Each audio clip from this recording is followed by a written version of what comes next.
Thumbnail and title చూసిన తర్వాత మీకు అర్థమయ్యే ఉంటుంది ఈ వీడియో ఏందనేది. కృష్ణావతార్ గణేష్ని అయితే తయారు చేస్తున్నాం. మనోడు ఆల్రెడీ ఆర్డర్ ఇచ్చిండు, వారం రోజులు అవుతుంది. ఇప్పుడు ఆర్డర్ ఇచ్చిన జాగలకు పోతున్నాం. ప్రిపరేషన్ ఎక్కడ దాకా వచ్చింది, ఏం కథ అనేది చూడబోతున్నాం.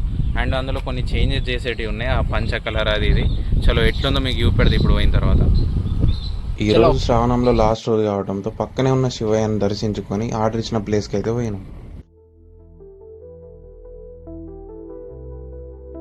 ఇక్కడ వచ్చిన వెంటనే ఒక చిన్న మట్టి వినాయకుడు అయితే దర్శనం కనిపిస్తుంది కదా, ఇదే మన కృష్ణావతార్ గణేష్. ఒక 30% అయితే కంప్లీట్ అయింది. కనిపిస్తుంది కదా, ఈ చేతిలో గోవర్ధనగిరి పర్వతం వస్తుంది, ఇంకో చేతిలో గద వస్తుంది. ఈ లాస్ట్ ఇంకో చేతిలో ఏం పెడదాం అనేది ఇంకా ప్లాన్ చేయలేదు. మీకు మన తెలిసి ఉంటే కష్టం కింద మన గణేశునికి పెయింటింగ్ వర్క్, జ్యువెలరీ వర్క్, ఇంకా చాలా వర్క్స్ అయితే పెండింగ్ లో ఉన్నాయి. ఇంకా వినాయక చవితి కేవలం 4 రోజులు మాత్రమే వరకు వచ్చింది అనేది మా ఫ్రెండ్ అయితే ఎక్స్ప్లెయిన్ చేస్తాడు, చూడండి ఒకసారి.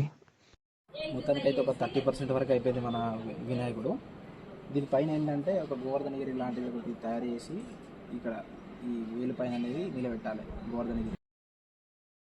మీకు లాస్ట్ క్లిప్ లో వినాయక చవితి 4 రోజులే ఉందని చెప్పిన కదా, ఈ రోజే వినాయక చవితి. ఇప్పుడు మేము ఆర్డర్ ఇచ్చిన ప్లేస్ కి అయితే పోతున్నాం, ఎందుకంటే వినాయకునికి పెయింటింగ్ అయిపోయిందట, జ్యువెలరీ వర్క్, గోవర్ధనగిరి పర్వతాన్ని కూడా రెడీ చేయాలి. అసలే టైం లేదు, వీలైనంత త్వరగా రెడీ చేయాలి. గోవర్ధనగిరి పర్వతాన్ని రెడీ చేయడానికి కావాల్సిన వస్తువులు తీసుకుందామని మార్కెట్కి వస్తే మార్కెట్ మొత్తం ఫుల్ ట్రాఫిక్ జామ్ అయింది. ఎందుకంటే ఈరోజు వినాయక చవితితో మార్కెట్ అంతా మెరిసిపోతుంది.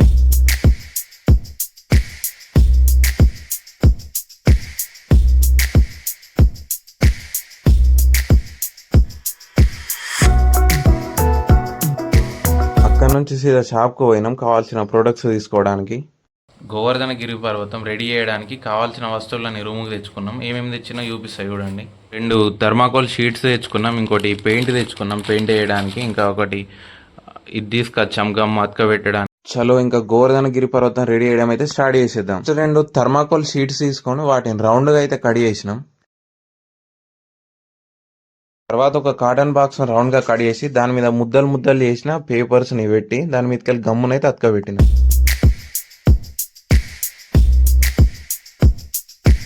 తర్వాత డ్రెస్సింగ్ బ్యాండేజ్ తీసుకొని ఆ పేపర్స్ మీద మొత్తం చుట్టాం. దాని మీదకెళ్ళి మొత్తం గమ్ పూసినాం, ఎందుకంటే మేము పెట్టిన పేపర్స్ మీదకెళ్ళి చుట్టిన బ్యాండేజ్ 2 గట్టిగా ఉండాలి. మధ్యలో ఆపేసి అక్కడ నుంచి సీదా క్లాస్ వరకు పోయినాం. వినాయకునికి కావాల్సిన కండువా పంచ తీసుకున్నాం. క్లాస్ కూడా బయటికి వస్తే బయట పొట్టు వర్షం చూపుతుంది. దాదాపు గంట సేపు తగ్గనే లేదు వర్షం తగ్గినాక అక్కడికి వెళ్ళి సీదా మనం వినాయకుడిని ఆర్డర్ ఇచ్చిన ప్లేస్ కి అయితే పోయినాం. ఇదిగోండి కనిపిస్తుంది కదా, ఇదే మన కృష్ణావతార్ గణేష్. ఇప్పుడే పంచ కట్టడం అయితే స్టార్ట్ చేసిండ్రు.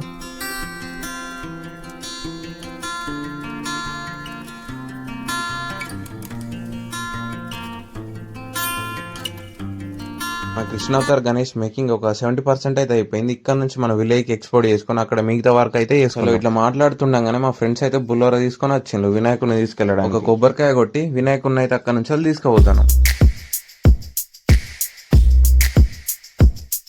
ఇక్కడ నుంచి వినాయకుడిని తీసుకెళ్లి కూర్చోబెట్టేదాకా టైం నైట్ 7 అయింది. వచ్చిన గాలి దుందుకి కరెంట్ కూడా పోయింది ఆ టైం. చలో ఫైనల్ అవుట్పుట్ ఎట్లా వచ్చింది అయితే చూసాండి. మేము అనుకున్న విధంగా కాకుండా ఎంతో కొంత బాగానే వచ్చింది. ఈ కృష్ణావతార్ మేకింగ్ వీడియో మీకు ఎట్లా అనిపించిందో ఖచ్చితంగా కింద కామెంట్ వీలైతే మేము లాస్ట్ ఇయర్ చేసిన ముత్యాల గణేష్ మేకింగ్ వీడియో కూడా చూసేయండి. ఇంకో వీడియోతో మళ్ళీ కలుద్దాం. అంతవరకు బాయ్ బాయ్, టాటా.